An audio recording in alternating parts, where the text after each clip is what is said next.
নমস্কাৰ। আমি ড আৰু অল্ডৰ ব্যৱহাৰ সম্পৰ্কে ক'বলৈ ওলাইছো।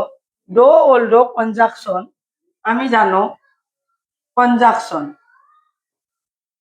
কনজাংচন ই মানে সেন্টেন্সত মানে সংযোগ কৰে। এতিয়া ড আৰু অল্ড অৰ্থ একেই। অসমীয়াত ইয়াৰ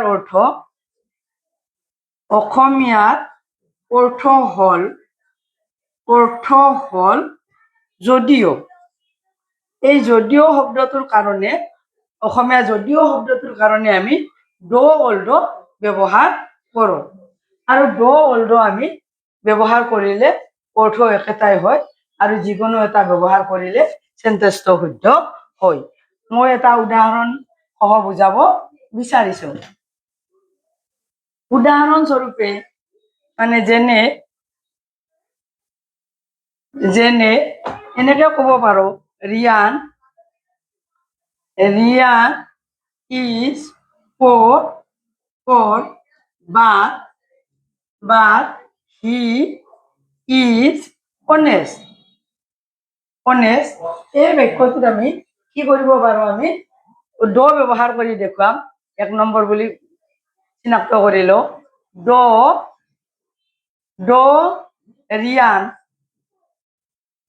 ৰিয়ান is poor আমাৰ কমাটো ব্যৱহাৰ কৰিব লাগিব।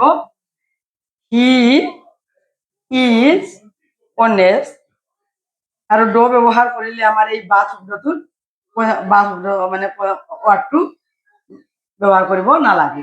এইটো হল আমাৰ ডৰ ব্যৱহাৰ। এটা 2 নম্বৰতে আমি ক'ব বিচাৰো অল্ড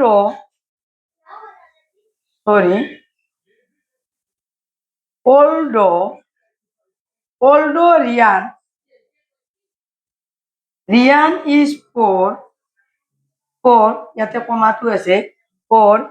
he is honest ঠিক একে অৰ্থ একে। যদিও ৰিয়ান দুখীয়া, he is honest তেওঁ সাধু, বা অল্ড সেই একে, Riyan is poor he is honest। মানে ড আৰু অল্ডৰ অৰ্থ একেটাই বুজায়।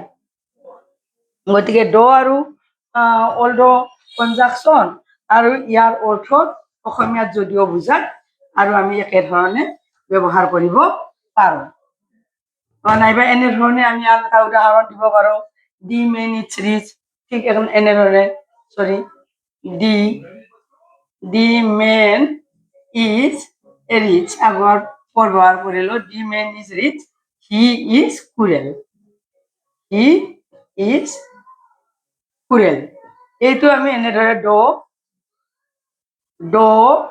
দা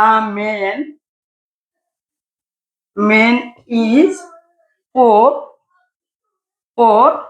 he is cruel। একে কথা অৰ্থটো মানে এইটো ড। ঠিক সেইদৰে অল্ড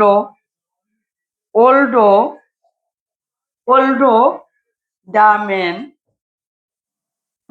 মেন ইজ ৰিচ। মই শব্দটো আগৰবাৰ গৈছে, এইটো ভুল হৈ গৈছে। আমি ৰিচ শব্দটো the man is rich but,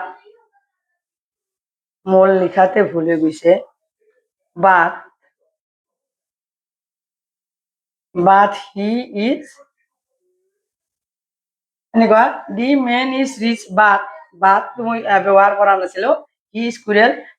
the man is rich he is cruel. বা অল্ড দা মেন ইজ